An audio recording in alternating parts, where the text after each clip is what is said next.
What's up, everyone? Welcome back to the Pick Swap podcast. Coming off two very strange, I don't want to say strange, unexpected outcomes of two straight games. We're going to get a lot into that. We're going to talk about Maxey and his amazing game last night.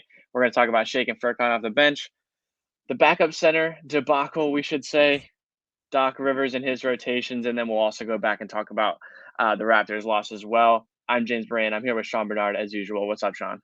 Yeah, very, very strange back-to-back stretch. Just as we all expected, a full-strength Sixers team would lose to the Raptors in very disappointing fashion, and then rest James Harden and Joel Embiid the next day, only to beat the number one seeded Heat. So, it's impossible to figure out this team, but Tyrese Maxey might be the best player in the universe, so it's okay. Yeah, a lot to discuss in those two losses. I mean, and a Raptors team that was without Fred VanVleet that night as well. So a Yeah. shorthanded Raptors team who's like the seventh seed in the East right now. Um, Obviously, we'll talk about all that later. Before we get started, we want to thank our sponsor, BetUS. It's a leading sportsbook and casino in the nation. We're super happy to be partnered up with them. They just implemented player props, which is what we love. Talking about pick swap parlays, me and Sean were just discussing a lot of betting talk before we started recording today. It's a hot button topic of the country right now, especially with March Madness and everything that's going on there. You can use our code PICKSWAP at login for $500 risk free on your first bet. That's PICKSWAP at login to get started betting with us and BetUS. So let's go back and talk about.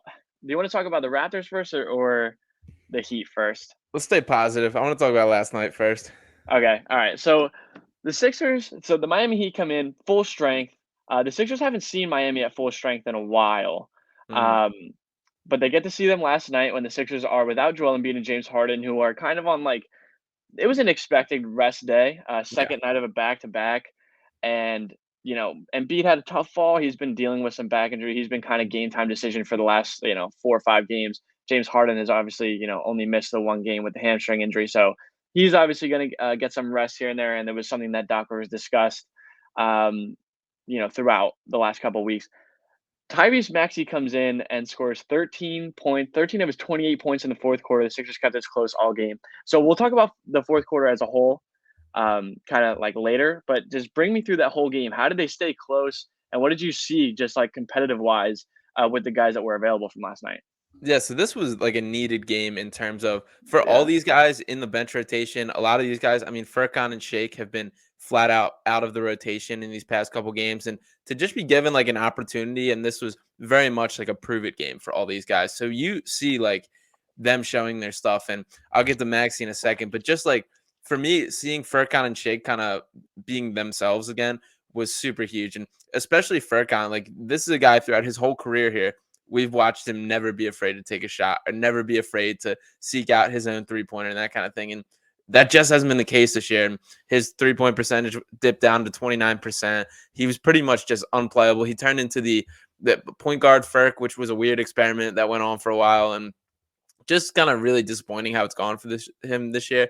And then to see him just pour in 10 points early on in the first quarter, come in 4-4 shooting right off the rip, just letting it fly. It was awesome to see that and good to see like a signs of life in that. And with Shake as well. I mean, Maxey was battling foul trouble for a good portion of that game. He picked up 3 quick ones. His third was with like 5 minutes left in the second quarter. So Shake got extended minutes. He ended with 31 minutes on the game and 20 points, 6 assists, 5 rebounds, a steal, and a block is that's an awesome Shake Milton stat line right there. And like they were not empty stats whatsoever. You felt his presence. He was attacking. He was aggressive. He was creating his own shot, and that's the Shake Milton that once again is needed in the Sixers rotation. And the thing that's like it's almost like a tease when we watch them play well because watching like Shake and Furkan at their best would be super useful players in the Sixers rotation. And I mean, we've been banging the hammer about needing bench points and needing bench production, and to see those guys still kind of have it is super, I guess, exciting and I guess just hopeful in that regard. And obviously, last night was such a unique case in terms of like Harden and Embiid not being there, and that's so much of the identity of this Sixers team. But they're going to need these guys to produce down the stretch. The Sixers need to find something consistent from their bench lineup. So it's cool to see those guys kind of get back on the right foot a little bit. yeah, absolutely. Shake and Boogie, man, he really can. It's funny. It's like it's so nice to see him work. It's so nice to see him play well.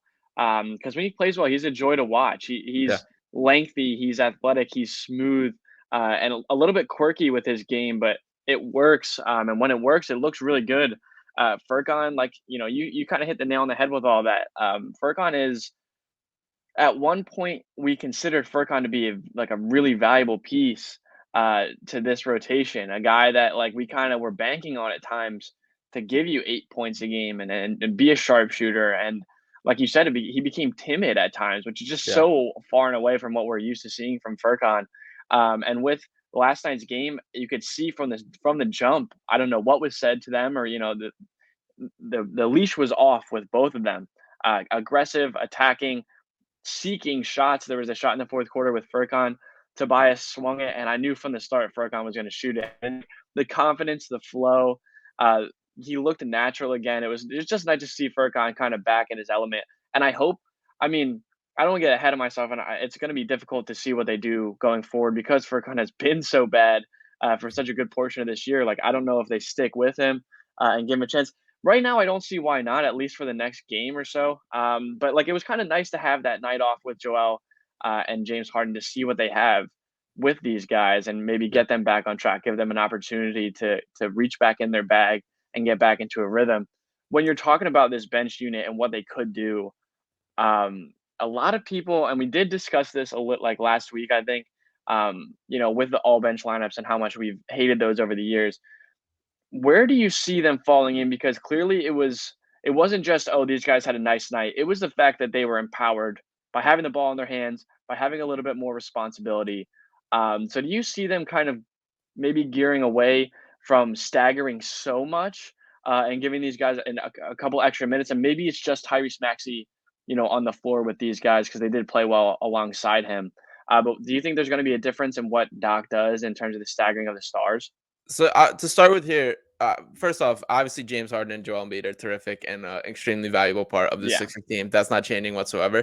But I will say that when we watch come down to like crunch time with those two, the Sixers a lot of times fall victim to like the just stand around and watch those guys work and ISO ball, let them do their thing. Which again is they're great. They can do that. I loved last night. There was just like a new life and a new creativity in the offense. And you saw with the three guard lineup specifically, they were running the 3-man weave and bullying Tyler Hero, which I absolutely loved watching. And yeah, they shot 9 of 12 on him in the fourth quarter. They attempted 12 shots with him as the primary defender in the fourth quarter. And a lot of like their offense was literally just getting switches. There was 2 possessions where Tobias just attacked and drove to the basket on him. One where Niang did it. Maxey had his way with him on 3 straight possessions with a pull up, 2 threes, and 4 possessions. I'm sorry, and a scoop around the basket. So they really just kind of attack like the weak link of the Heat defense, which is yeah, Tyler Hero. And I don't see that enough with Doc, and that's something that I want to translate to with Harden and Embiid returning is it was more schematically what excited me last night. Like I haven't seen as much like fluidity and movement and sharing the ball and stuff like that. That yeah, it was exciting and it worked. Like I, I've been so frustrated and to circle back to the Nets game. One of the larger frustrations with that was the Sixers never attacked Seth Curry, who is a far worse defender than even Tyler Hero. And that's something that I haven't seen enough with Doc. It's like I get relying on Embiid or Harden, but those guys are always going to draw the number one defender or the team's best attempt to guard them. If there's a weak link guy, like the 5 on our court should be good enough to attack that. Like Tyrese Maxey facing the second or third or sometimes even fourth like defender on a team should be able to eat on that matchup every single time. So to me, it'll be interesting how the rotation plays out. I think a lot of it is going to depend on like I think Furk and Shake will get another chance after last night, and it'll depend how that goes. I think, but aside from the rotations, I think schematically, like I liked the movement, the fluidity, and I saw a lot more of that last night, which excited me. yeah, and especially like you said, late, Yeah, like going after a guy, having a point of attack. And dude, the best part about it was that they were attacking Hero in the top of a two. They were playing a zone, man, yeah, and he was getting blown by regularly. Like it was part of the play was for him to get blown by, and then Bam had to come over and play help defense or whoever it was in the middle. Um, and Maxi really ate on that, in the fourth quarter. We'll talk about that in a sec. But like you said, I think that I just wish that Doc was able to, like, it seems like this happens though. It's the same thing that happened during that COVID stretch. Like he gets these guys to compete And like last night, they have life and they have energy and they're flying all over the court. And guys that haven't played in 10 games, like Ferguson hasn't played legitimate like real minutes in multiple weeks. Like he played 14 minutes against the Nets, but that's because the Sixers were down by 35. Yeah. Like it didn't. That game was out of hand. Like Yeah. Paul Millsap hasn't. He has not shot. He shot 7 3-point attempts last night. He has not shot that since January 25th.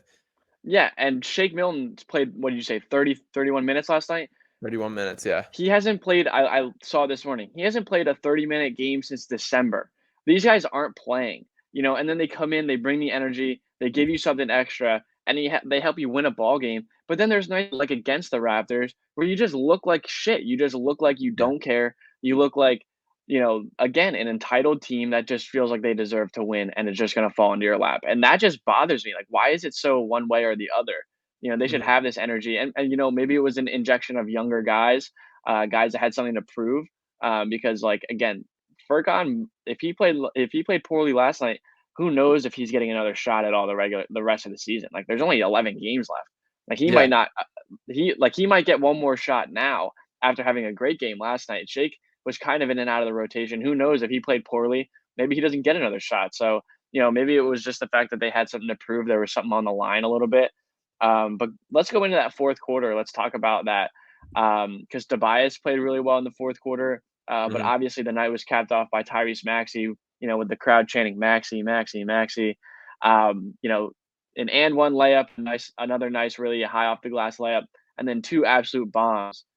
Like Mhm. just ridiculous, man. The poise, the confidence, and then to end the night on a chase down block Yeah. with the left hand off the backboard, man. Just kind of encapsulate that last like 7 or 8 minute span. Yeah, I mean, he was absolutely awesome and everything he did on the court. The threes were ridiculous. He had the step to the side. The one was from deep range with a couple feet in between the line before him. And I guess what impressed me the most is just like this kid is not afraid of the moment whatsoever. And you see him when he's waving the crowd on, when he's Yeah, doing his thing, and just like this kid is so legit in how good he is, and he's improved in every single category that you look for. And I really don't think I've seen a guy make the leaps and bounds that he has in the 2 years as a professional basketball player.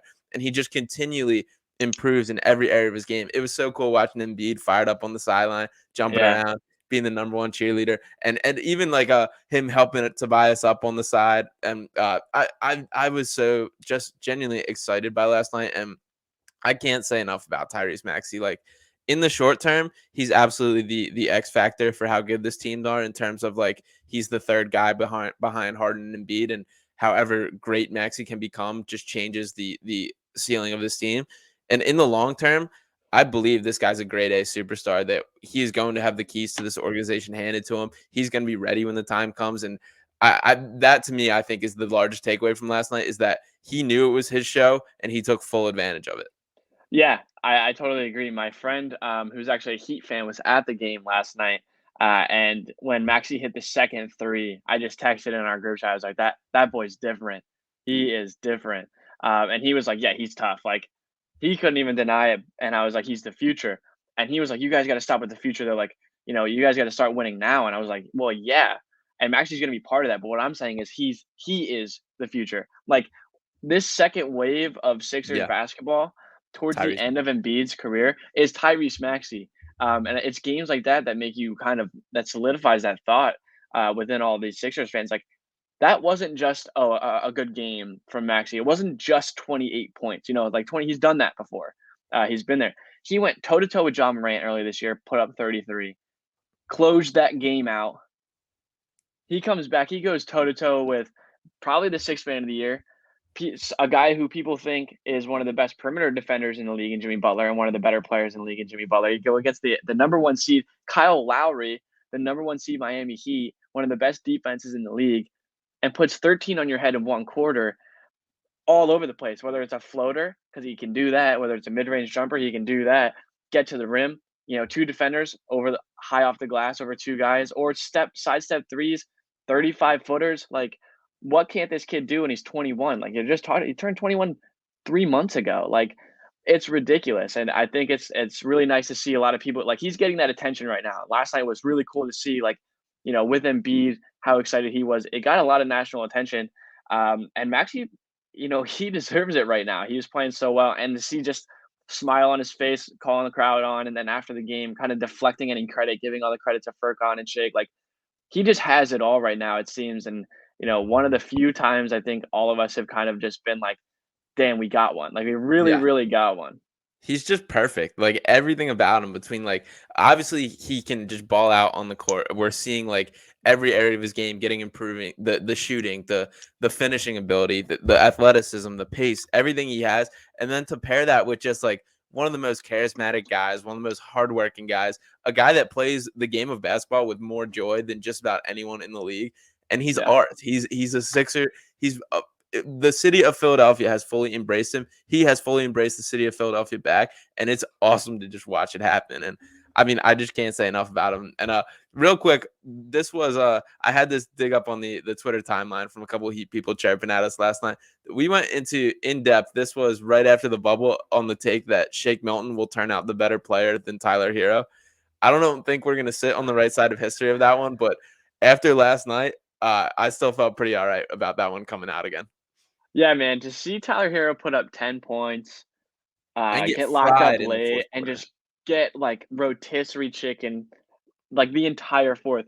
It didn't matter if it was Shake earlier on in that quarter, Maxey towards the end of it, and Tobias Harris in the middle of it, like, everything they did was to get him on the ball. Like, I remember it was even, Duncan Robinson was on a podcast, and he was talking about how in the finals in the bubble, LeBron would just, like whoever Duncan Robinson was guarding, LeBron would just call on that guy, say, "Come set a screen. I want him to guard me because I know I'm gonna get to the rim." Like, that's what it was. It was like, "Bring him here because I'm Yeah, gonna roast his ass and get to the rim." So, and it like, worked. that was awesome. That was really nothing better than I mean, there's nothing better than beating the Heat. Maybe the Celtics, but there's nothing better than beating the Heat.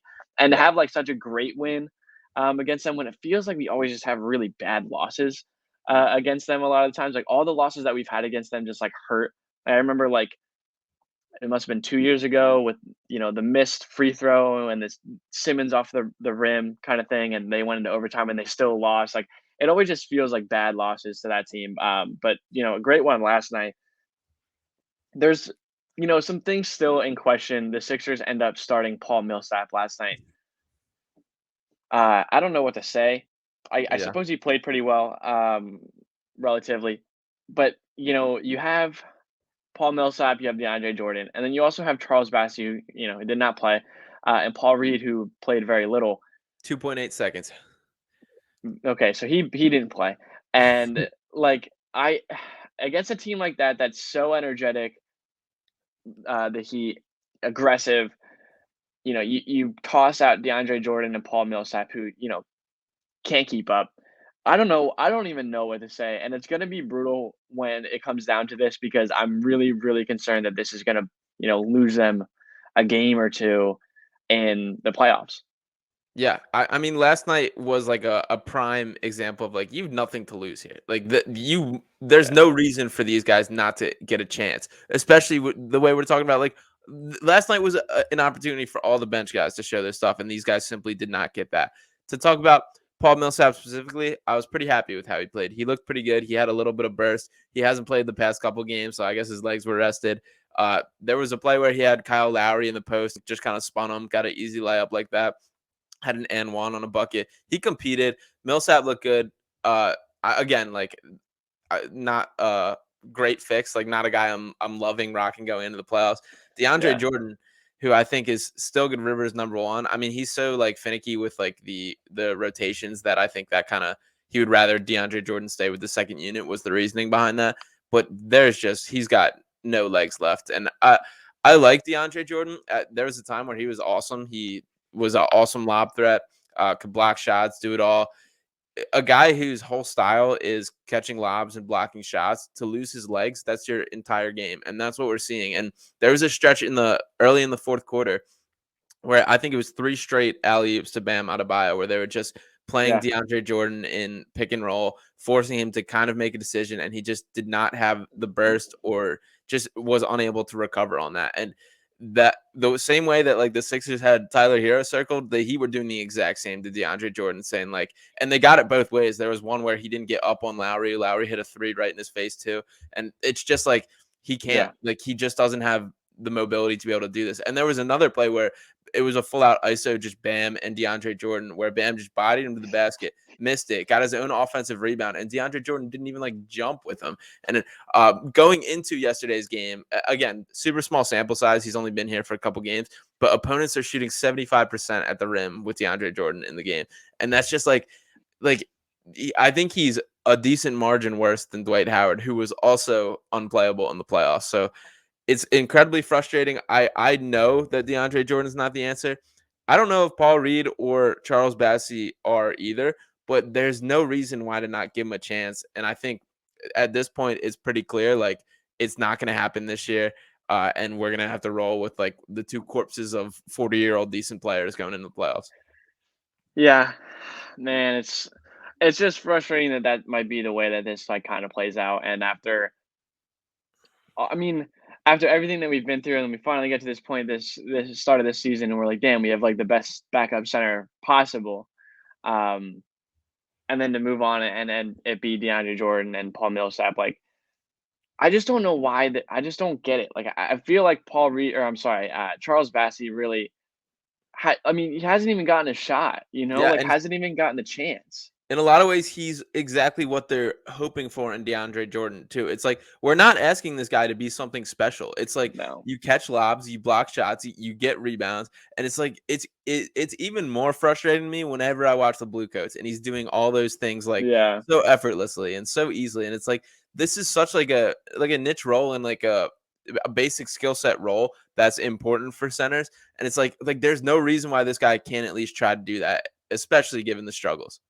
Yeah. Yeah. And Bassey's like, yeah, he's the mold of player that would be fantastic next to James Harden. And I know that we've outlined that before and we've talked about it extensively, but I don't know. Like, I don't know how, again, it's hard for any of us to really like conclude anything because we're not seeing it every day and we're not going through what Doc's going through to make these decisions. But like, to plain eye, DeAndre Jordan might be the worst player in basketball right now. Like, I don't know how he has a job. He couldn't keep a job with the Lakers. So like, let's be real. If you can't keep a job with the Lakers right now, they're employing anybody and the old guys too. So like, Mhm. it doesn't make sense to me how they were like, okay, he's the answer. He's the guy that we should be picking up. Like, I feel like an NBA guy that's not on a contract right now that's out there that could be better.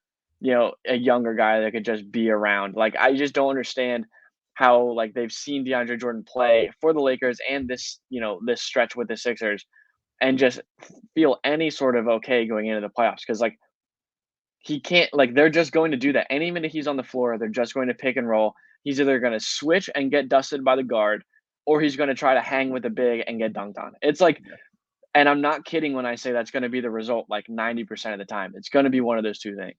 Yeah, yeah, no, 100%. And as much as much as you say about like I think there's somebody else out there, it's way more frustrating to me to just like he might be on this roster and we just have no idea. Like last Yeah. night's a prime example of like there's no reason why not to give Bassey or B-Ball Paul a shot. And B-Ball Paul checked up to the scorers table twice, only got in once and clocked 2.8 seconds of play. And it's like free the man, give him a chance. Like last night was again great win. They got the win. They did everything. They competed all 48 minutes. A lot of great stuff. But 48 minutes of DeAndre Jordan and Paul Millsap as your primary big man is crazy to me. And again, there's no like negative to just running him out, giving him a chance. If it doesn't work out, it doesn't work out. Everybody moves on. But I think it's pretty clear last night was probably, and maybe not because there will be other Embiid rest days before the end of the season. 11 games ago, they've got 2 more back to back. So I think at least 2 more games, he says.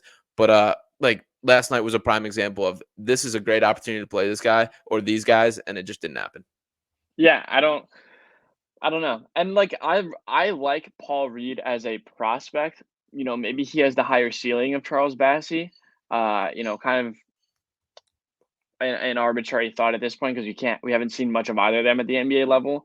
But, like, Charles Bassey as a foundation, Charles Bassey as a player, like I think he has a really good chance of projecting into the player that we might see him as. Like, because like you said, we're not asking him to be a back to the basket, post move, Right. fadeaway jumper, hook shot type player. Like you're asking him to be a rim runner, a screen setter, and a shot blocker. Like Mhm. those are the three things that you ask him to be. And there's a lot of guys in the NBA that are asked to do that. But his athleticism, his size, his agility, and his feel as a roller, like what we saw earlier this season, he can roll to the basket. Like he has a knack for it, and it's not just catching lobs. He has great hands, huge hands, able to reach, catch the ball in a lot of different spaces. I don't know. I mean, we knew that this was going to happen. We did, Yeah. but it's so frustrating to see it play out because I feel like the outcome of playing Charles Bassett at this point is just so much better, than what we're seeing right now because, like, it literally can't get worse. Like, DeAndre Jordan is quite literally the worst backup center right now. So, like, I don't know how you can't get any better, especially with a guy who's, like, he's kinda bare bones, but the bones are good. Yeah. So, like, I don't know why you don't just roll with that. Yeah, and my pro B-ball Paul comment, I totally get the critiques about he doesn't have a true position, he doesn't have a real niche in what he does, and he's not really sure exactly what he is as a player. But what he does do is he grinds his ass off. He competes for every rebound. He'll be in. He makes the hustle plays, and these are all things that would look impactful on this Sixers roster, especially with like the second unit. Like the Sixers been out rebounded all year. To circle back to the Raptors game, they gave up 20 offensive boards, and the Raptors had 20 additional possessions, 20 additional shot attempts compared to the Sixers. You just can't win games like that. Now, is B-ball Paul the cure all to that? Probably not. Probably not. Pretty much definitely not. But to just Yeah. throw him in and give him a chance and say, like, go work your butt off, go up and get some rebounds, hustle, he'll do that. And like there again, I just don't see the harm in at least giving it a shot. Yeah, and it's especially against the Raptors, dude. The Raptors were Yeah, long, athletic. flying. Yeah, like the Raptors are made up of players whose skill set is Paul Reed. Like Mhm. seriously, and guys that are now getting the chance to kind of like I wouldn't be surprised if the Raptors are intrigued by Paul Reed because he's that type of guy. He's what 6'10", lengthy, athletic, kind of awkward, doesn't do anything particularly well, but doesn't do anything terribly. Yeah. So like it just I don't know. I just Paul Reed, I understand not wanting to put him in certain situations. I think that, like I said, the ceiling, the projection of what he could be, I think is a better player than what Bassie is. Um, but the way that they are now and the skill sets that they do have, I think Charles Bassie is a play now type guy, Yeah, I or at agree. least has a shot to be. So that's just where I stand, and I just don't understand like the refusal and the stubborn nature of Doc Rivers of just saying nope. He's under the age of 30, so he can't be our backup center. Like that's what we're looking at right now. It's like he's a young guy that would bring energy, would rebound well. We talk about how poorly they rebound. And like, I don't know, he's been killing it. And I know the G League compared to the NBA is, worlds of difference. I understand that. But But there is some truth to those guys playing well. Like that's the next tier of players. So if he's dominating in that, you'd think he could be a role player up here. yeah, and at the same time, like this guy was the G League MVP. He shot 40%, 45% from three in the G League. Like the line doesn't move. It's the same basketball. It's like Yeah. there's aspects of his game that like I believe will translate. And I like again, there it will take him a learning curve, but there's things that he could bring, and it just frustrates me. And another guy I want to bring up is Isaiah Joe. And the night that was like the trial of the role players and the earn your bench minutes. Isaiah Joe played 4 minutes, got up one shot, and empty stat line otherwise. And it's like it's minimized like this because Furkan obviously played well and Shake played well. So those are probably the two he's kind of in competition for. But like again, it's like let's give this guy a little bit of a chance, a fighting chance to earn some time. And these are all guys that I guess my biggest frustration is if you look like a couple years down the line, I think these are all guys that in a different situation could be very, very good players. Like draft wise, these were all, I think, hits and guys that can be impact players. Not that they're anything special, but I think all rotational pieces that can benefit an NBA team. And I really do expect, like, if it isn't in Philly, it's going to be somewhere else. And I could see all these guys just flourishing in another spot. Yeah, I mean that would be the Sixers' luck though. Yeah. Um, Isaiah Joe is a curious case to me because I've been, on board with to get Isaiah Joe more minutes, and I know it's difficult as a shooter to just hop up off the bench and find a rhythm. but Isaiah Joe to me hasn't impressed me in his minutes, at least recently. Not in the way where I'm like I don't believe in him because I do, but he hasn't had that like breakout yet, in the way that we did see from Shake and Furkan. But I think Isaiah Joe does. I'm confident in his ability to become a good shooter and an athletic defender as well, which is where he has me like the biggest leap I think Yeah. from what we saw last year. He really this year looked very good. You know, it's just so difficult right now because the rotation isn't deep. It's not going to be deep. So really, these guys are battling for probably the 11th spot because you probably don't think Doc's going any deeper than that, right? In the playoffs. I hope not. I think 11's too deep. I don't think we should go that. Like looking at the rotation, obviously Danny Green plays. DeAndre Jordan will unfortunately play. And then beyond that, like I don't know what is set in stone. Like there's Shake Furkan. Like it's very obviously, and I guess things change because I'm looking at last night's lineup. So Niang will come off the bench. So Niang, who's been the one like steady point in this bench unit, I don't really know where the lineup's set in stone. And I mean, Doc, one more frustration is last night in the pregame, they're like, will Bassey or Ball Reed get a chance? And he said, yeah, probably. And then just not play him. But looking at the rotation as a whole, it's like Doc says he's not worried about the rotation. You should be. Like we've seen this story before. So I don't know where things fully shake out. I do think I hope if this version of Shake Milton and Furkan Korkmaz is here to stay, they absolutely deserve to be, and they'll be very beneficial to this team. But I don't really know how deep. I hope it's not 11. Yeah, I mean, obviously, so you have Maxey, you have Harden, Thibault, Harris, and Embiid. There's your five. Mm-hmm. Off the bench, you have Niang, you have DeAndre Jordan. Those are guarantees. And then so let's kind of map out the other, 3, 4 guys potentially. It's going to be Shake, Furk? Furk. You think those two are guarantees they're going to be in? No, I don't. Like, so Shake, Furk. Who else? Who else do you have on that list? Danny Green. Danny Green. Yeah, Danny. Okay, Danny, of course. So He's ahead of Danny's Furk. yeah. So it's Niang, Green, Jordan. There's 7 or 8. 8. And then probably maybe Shake and Furk is kind of Okay, so that's where you're sitting at, yeah. and then probably nobody else. I mean, Bassey and Reed definitely aren't gonna Mm-hmm. crack that. Charlie Brown Jr. is not gonna crack that. No. Um, Yeah. It's Paul not deep. Millsap. Paul Mills, maybe. He looked better than Jordan last night. I would prefer him to get minutes over Jordan, but once again, it's kind of a pick your poison and not a positive way. Yeah.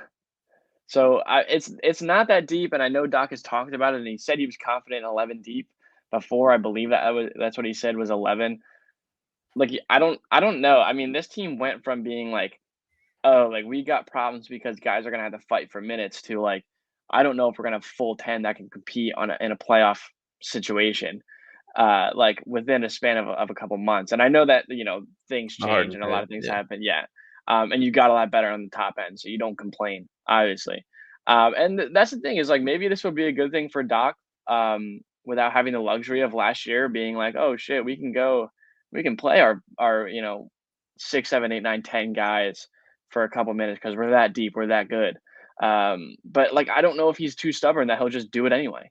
Yeah. Yeah. I don't know. And to real quick touch on the Isaiah Joe point again.